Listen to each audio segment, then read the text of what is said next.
जय श्री राम। शंखनाद में आपका स्वागत है। कांग्रेस ने इधर राज्यसभा चुनाव के लिए उम्मीदवारों की घोषणा की है और उधर कांग्रेस में झगड़ा होना शुरू हो गया है। चाहे मध्य प्रदेश हो, कर्नाटक की स्थिति हो, झारखंड की स्थिति हो, कांग्रेस में राहुल गांधी के लिए झगड़ों को खत्म करना मुश्किल हो रहा है।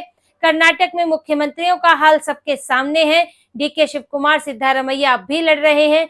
पहली ही कैबिनेट जो बनी थी 2 दिन के अंदर एक इस्तीफा हो गया। रामलिंगा रेड्डी जो मंत्री है, वहां पर टकराव की स्थिति बनी है। 34 मंत्री कौन कौन होंगे ये तय नहीं हो पा रहा है और इसका सीधा असर राज्यसभा में पड़ने वाला है।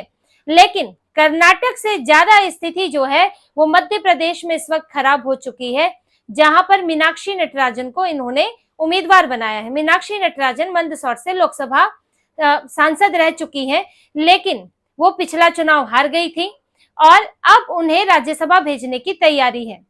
अब यहां से 3 सीटें हैं, 2 पर बीजेपी पूरी तरह से जीत रही है, तीसरी के लिए कांग्रेस के पास सीटें हैं लेकिन बॉर्डर लाइन पर हैं और ये सीट दिग्विजय सिंह की थी। दिग्विजय सिंह को मना कर दिया गया तो टिकट नहीं मिला। अब दिग्विजय सिंह भले ही सबके सामने कहें कि मैंने खुद ये सीट छोड़ दी, लेकिन उन्होंने बड़ी लॉबी की थी इसके लिए, पर फिर भी राहुल गांधी प्रियंका वाड्रा के जरिए भी कोशिश की, वो नहीं माने। तो अब ये तो तय है कि दिग्विजय सिंह छोड़ना नहीं चाहते थे, उनसे छीना गया है। अब उनसे छीन कर किसी और को मिले, वो भी मध्य प्रदेश में, तो ये गवारा कैसे होगा। अब दिग्विजय सिंह के लिए लॉबिंग शुरू हो चुकी है, क्रॉस वोटिंग की स्थिति बन चुकी है। कांग्रेस के ही नेता नरेश ज्ञानचंदानी, उन्होंने तो एक्स पर पोस्ट ही कर दिया है राहुल गांधी प्रियंका वाड्रा को टैग करते हुए कि पार्टी में इस वक्त क्रॉस वोटिंग का डर है। राज्यसभा चुनाव के लिए दिग्विजय सिंह जैसे मजबूत नेता को अगर उतारा होता तो ये डर नहीं होता, क्योंकि वो जमीनी स्तर पर नेताओं से जुड़े हुए हैं। नरेश ज्ञानचंदानी ने ये कहा।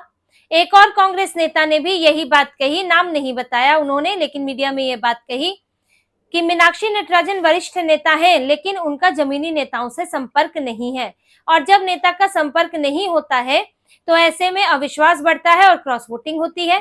कहने का मतलब ये है उनका कि उस नेता से ना तो जुड़ाव है, ना तो वो नेता कोई कद्दावर नेता है कि लगेगा अगर ये हमारे यहाँ से हार गया तो ये तो हमारी बेइज्जती होगी, या फिर उस नेता की एक अपनी भी पकड़ होती है, वो अपनी तरफ से भी वोट इकट्ठे करता है, तो वो भी स्थिति नहीं है। तो इसलिए उन्होंने कहा कि ये मीनाक्षी नटराजन सूट नहीं करती हैं, जमीनी स्तर का नेता होना चाहिए, यानी कि एक तरह से दिग्विजय सिंह की तरफ इशारा है। दिग्विजय सिंह का अपना एक खेमा है वहां पर। तो यहाँ पर बोलने वाले कोई और हैं लेकिन शब्द किसी और के हैं। दिग्विजय सिंह इतनी आसानी से किसी को जीतने देने वाले नहीं हैं। यहाँ उनको ये भी साबित करना है कि मुझे नहीं खड़ा किया तो आप किसी और को नहीं जिता सकते, और वो साइलेंटली करना है। ये ठीक आप सिद्धारमैया जैसे समझिए। सिद्धारमैया ने खुले तौर पर विद्रोह नहीं किया, शांति से सत्ता परिवर्तन किया, दिखाया मैं त्याग कर रहा हूं, दिखाया मैं पार्टी के लिए काम कर रहा हूं, लेकिन उन्होंने अड़ंगे ऐसे लगाए हैं कि मेरे मंत्री ज्यादा हूं, मेरा बेटा डिप्टी सीएम बने, समन्वय समिति बनाओ उसमें मैं अध्यक्ष बनूं, ऐसे अड़ंगे लगाए हैं कि डीके शिव कुमार, राहुल गांधी परेशान हो चुके हैं और तलखी ऐसी है जो मंचों पर नजर आ रही है। तो यही अब दिग्विजय सिंह कर रहे हैं कि सामने से कुछ नहीं करूंगा, बैकडोर से होगा, और अब उनके नेता ये बोलने लगे हैं। और कांग्रेस के साथ समस्या यह है कि मध्य प्रदेश में कांग्रेस बॉर्डर लाइन पर है। जीतने के लिए 58 वोट चाहिए विधायकों के, कांग्रेस के पास 65 है और बीजेपी के पास 165 की संख्या है, और बीजेपी इसमें से 2 जिता सकती है, उसको 10 की और जरूरत पड़ेगी। अब कांग्रेस के पास, अब इस हिसाब से देखें तो 6-7 ज्यादा बनते हैं, लेकिन इसमें से 2 विधायक ऐसे हैं जिनको अयोग्य करार दिया जा चुका है, जो राज्यसभा में वोट ही नहीं कर सकते। एक विधायक ऐसी है जो जा चुकी है, बीजेपी का दामन थाम चुकी है। अब 3 तो इनके वैसे ही बाहर हो गए, तो इनके पास 62 बचे, और इन 62 में से भी कुछ ऐसे हैं जो बीजेपी से नजदीकी दिखाते रहे हैं और इसको लेकर परेशानी समय समय पर होती रही है कांग्रेस में। तो अब कांग्रेस के साथ समस्या ये हो गई है कि 62 भी पूरी तरह से उसके नहीं है। अब एक तरह से बस 4 का मार्जिन है, 58 चाहिए और 62 है। ये 4 कभी भी इधर से उधर हो सकते हैं, या हो सकता है कि इससे ज्यादा ही हो जाए, क्योंकि बीजेपी को 10 चाहिए और कुछ वहां निर्दलीय वगैरह भी है। वो उनके साथ वो किस तरफ जाएंगे ये तो बात की बात है, लेकिन कांग्रेस अपनी सीट खो सकती है और इसी बात का डर है। ऊपर से बीजेपी ने जो संकेत दिए हैं, बीजेपी ने जिन्हें उम्मीदवार बनाया है, राष्ट्रीय महासचिव तरुण चुग और प्रदेश मंत्री रजनीश अग्रवाल। तरुण चुग ने जो बयान दिया है कि तीसरे उम्मीदवार पर केंद्रीय नेतृत्व फैसला करेगा और यहाँ क्रॉस वोटिंग हो सकती है। एक इशारा दिया उन्होंने कि तीसरा उम्मीदवार बीजेपी उतार सकती है और अभी उसका समय खत्म नहीं हुआ है और बीजेपी ऐसे मौकों पर तीसरा उम्मीदवार वो उतारती है जिसकी कुछ पकड़ भी कांग्रेस में भी हो। बीजेपी तो है ही, वो तो सपोर्ट मिलेगा ही, लेकिन वो अपने लिए वोट जुटा सके कांग्रेस में से भी, जैसे कि उड़ीसा में किया था। तो एक कद्दावर नेता उतारा जाता है या निर्दलीय भी होता है तो वो वैसा उतारा जाता है जिसे हम तो सपोर्ट कर देंगे लेकिन कुछ कांग्रेस से भी सपोर्ट मिल जाए। तो बीजेपी इस तरह की प्लानिंग भी कर रही है। कैलाश विजयवर्गीय जो मध्य प्रदेश के इनके वरिष्ठ नेता है, उन्होंने भी कहा कि अगर तीसरा उम्मीदवार उतारा जाता है तो हम उसकी जीत सुनिश्चित करेंगे। अब सुनिश्चित कैसे होगी? जबकि क्रॉस वोटिंग होगी। तो कांग्रेस के हाथ से यहाँ से ये जो एकमात्र सीट मध्य प्रदेश से आने वाली है, जो इन्हें लगता है कि आ जाएगी, और दिग्विजय सिंह पहले इन्हीं के पास थी ये सीट कांग्रेस के पास, अब वो कांग्रेस के हाथों से निकलती हुई दिख रही है। तो मध्य प्रदेश में घमासान है। जब टैग करके नेता राहुल गांधी प्रियंका वाड्रा को सीधे सीधे बोलने लगे तो अब इससे ज्यादा स्पष्ट स्थिति क्या होगी? ये नाराजगी भी दिखाने की कोशिश है कि दिग्विजय सिंह को टिकट नहीं दिया गया और आपने मीनाक्षी नटराजन को उठाकर यहाँ पर रख दिया। राहुल गांधी की करीबी भी मानी जाती है, तो ये एक संकेत जा रहा है कि इसको एक तरह से, हालांकि वो लड़ी मंदसौर से ही है मध्य प्रदेश से, लेकिन फिर भी पैराशूट कैंडिडेट उन्हें माना जा रहा है। तो अगर बीजेपी तीसरा उम्मीदवार उतारती है तो इनके लिए हालत खराब हो सकती है। ये तो तय है कि ये नहीं जीत पाएंगे। अब बीजेपी इसी पर विचार कर रही है कि क्या संभावना है, किसको उतारा जा सकता है जो इन्हें बड़ी हार दे सके।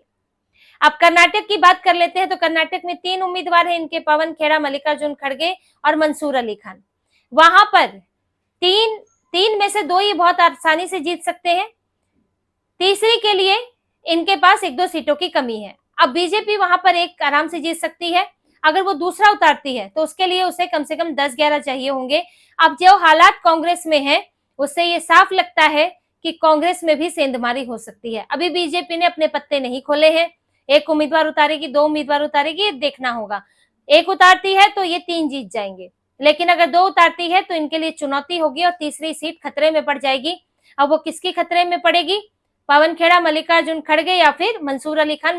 मंसूर अली खान की सीट पर आंच आनी बड़ी मुश्किल है क्योंकि कर्नाटक के ही नेता है, मुस्लिम नेता है। कांग्रेस को कहीं ना कहीं मुस्लिम नेता तो भेजना ही होता है, तो बड़ा मुश्किल है, उनका पत्ता कटेगा। मल्लिकार्जुन खड़गे अध्यक्ष हैं, नेता प्रतिपक्ष भी वर्तमान में है, तो उनका टिकट काटकर तो पवन खेड़ा को भेजा नहीं जाएगा। अगर चुनौती मिलती है बीजेपी से तो पवन खेड़ा को सीट पर उतारा जाएगा और पवन खेड़ा जो तपस्या कर रहे हैं, तपस्या करते करते असम की जेल पहुंच गए, तो उनकी तपस्या भी इस बार हो सकता है कि सफल ना हो पाए और पवन खेड़ा राज्यसभा ना जीत पाए, ना जा पाए। तो यहाँ भी कांग्रेस के ऊपर तलवार लटक रही है। अब झारखंड में 2 सीटें हैं।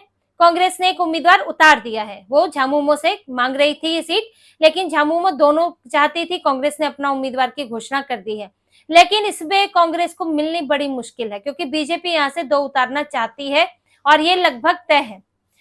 यहाँ पर जीतने के लिए 28 चाहिए, बीजेपी के पास 24 है, 4 की कमी है। वहां झामुमो कांग्रेस के गठबंधन के पास 56 है, तो 8 और 8 16, ये आप समझिए कि बॉर्डर लाइन पर है एकदम। और वहां से जो इनके गठबंधन में राजद है, 4 उसके विधायक है, वो किस करवट बैठेंगे किसी को नहीं पता है, क्योंकि यहाँ जो निर्दलीय को एक तरह से समझिए भले ही पार्टी से जुड़े हैं, लेकिन यहाँ पर राजद का क्या आधार है, वो तो कभी भी छोड़कर पाला बदल सकते हैं। तो वहां बीजेपी 2 उतारने की सोच रही है। कांग्रेस को वहां भी झटका लगने वाला है और झामुमो भी कोई बहुत इनके लिए बहुत खुश नहीं कि इनको सीट देनी ही देनी है। झामुमो अपनी एक सीट सिक्योर करना चाहती है, बाकी कांग्रेस लड़े जैसे लड़ना है। तो कांग्रेस तो यहाँ फंसी हुई है। अभी राजस्थान में इन्होंने क्या किया? राजस्थान में हालत ये हो गई कि इन्हें नीरज डांगी को उतारना पड़ा, मजबूरी हो गई इनकी। नीरज डांगी एकमात्र विधायक वहां से है, अभी मौजूदा राज्यसभा से एकमात्र सांसद है, और बाकी जो सांसद हैं इनके 4-5 सांसद और हैं, वो सभी के सभी राजस्थान के बाहर के हैं, जिनमें सोनिया गांधी भी आती हैं, प्रमोद तिवारी भी हैं, मुकुल वासनिक भी हैं। कोई जो है वो राजस्थान का नहीं है, बाहर के हैं। अब नीरज डांगी को अगर ये हटाते, जो वार्निंग इनके नेताओं ने इनको चेतावनी दे दी थी कि अगर राजस्थान का ही बंदा नहीं गया तो फिर कांग्रेस के लिए सीट जीतना मुश्किल होगा, इसीलिए इन्होंने नीरज डांगी को ही दोहरा दिया है और वहां से कोई पैराशूट कैंडिडेट, बाहरी कैंडिडेट नहीं लेकर आए हैं, ये इनको यहाँ पर झुकना पड़ा। वरना ये बाहर से इनके पास बहुत से नेता है, सुप्रिया श्रीनेट बैठी है, वो भी तपस्या कर रही है, उन्हें भी जाना है, पवन खेड़ा को तो जाना ही है, और भी इनके नेता बैठे हुए हैं, जो अलका लांबा, रागिनी नायक, जो चाह रही है कि हमें जल्द से जल्द राज्यसभा भेजा जाए। अलका लांबा तो खुद एक मामले में फंसी हुई है, दोषी करार दी जा चुकी है, उन्होंने भी पवन खेड़ा जैसी तपस्या की है। तो इन लोगों को कैसे मिलेगा जब आप कहीं आपके पास सीटें नहीं रहेंगी? और अगर आप पैराशूट उतारते हैं तो राज्य में झगड़ा होगा। और कांग्रेस एक राज्यसभा सीट नहीं खोना चाहती थी, क्योंकि कांग्रेस वैसे ही किनारे पर है, 26-27 सांसद है और 25 आपको चाहिए नेता प्रतिपक्ष बनाने के लिए, तो नेता प्रतिपक्ष भी वरना नहीं बन पाएगा। इसलिए कांग्रेस ने नीरज डांगी को ही फिर से वहां से मैदान में उतारा है, और अब कम से कम एक सीट कांग्रेस जो है सुनिश्चित करना चाहती है, लेकिन बाकी जगह इनका पेच फंसा हुआ है, और मध्य प्रदेश में तो दिग्विजय सिंह इनके लिए बड़ी मुसीबत बन गए हैं। तो इसी तरह की और खबरें और विश्लेषण आपके लिए लाते रहेंगे, हमसे जुड़े रहिए, सब्सक्राइब कीजिए, कमेंट कीजिए। बहुत बहुत धन्यवाद। जय श्री राम।